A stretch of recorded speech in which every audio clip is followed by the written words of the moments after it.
All right, everybody, here's our third video on the Renaissance. This one has to do with the artists of Rome and things sort of like that. So your left side assignment, I'm going to explain at the end of the video.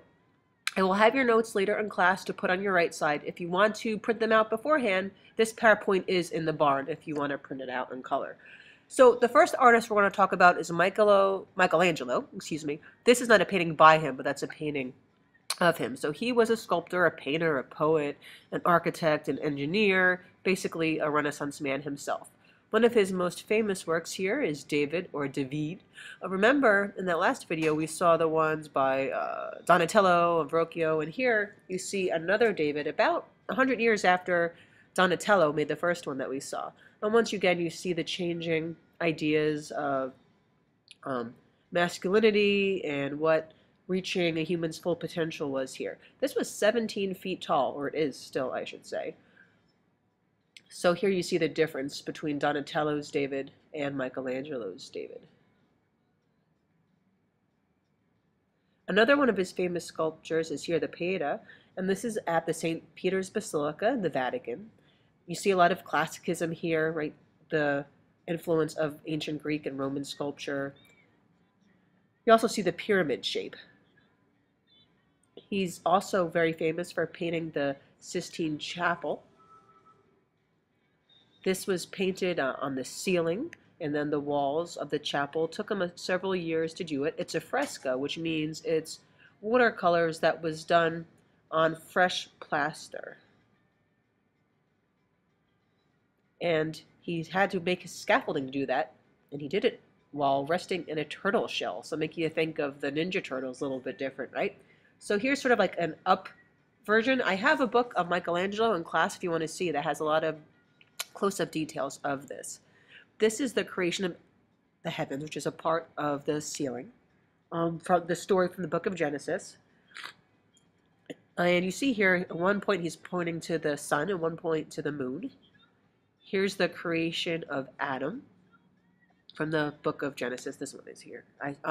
This is where God is breathing life into Adam.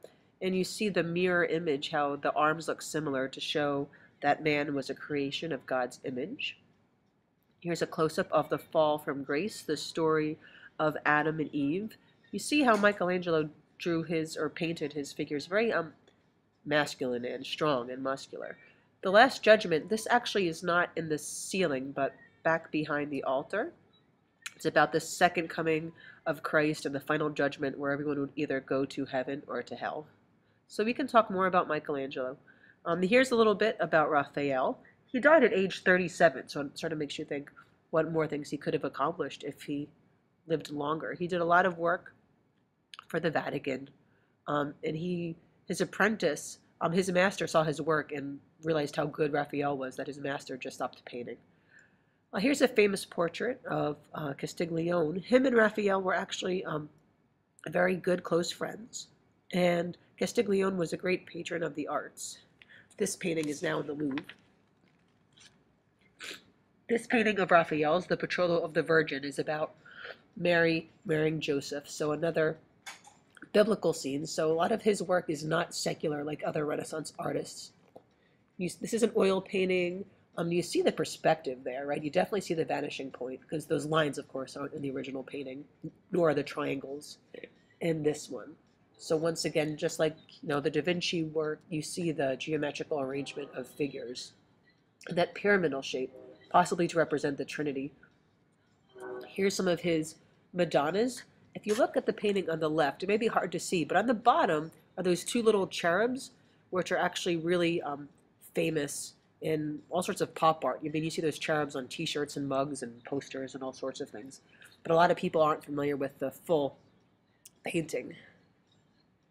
Here's more Madonnas done by Raphael.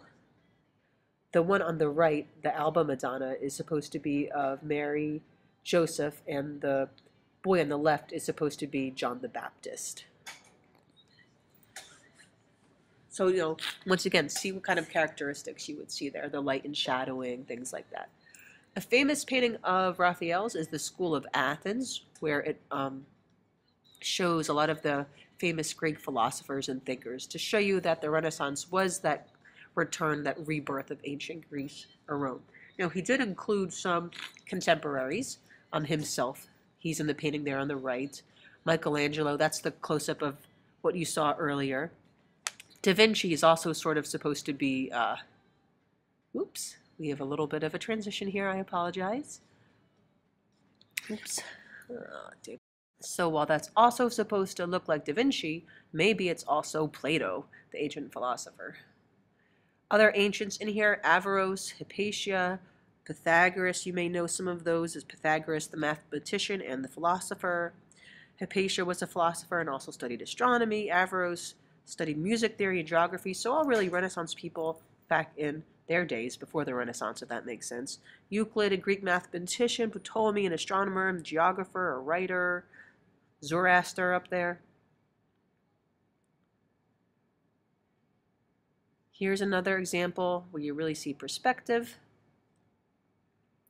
A portrait of a pope, right? The pope and the church were great patrons of the art, so he painted popes and lots of other religious things.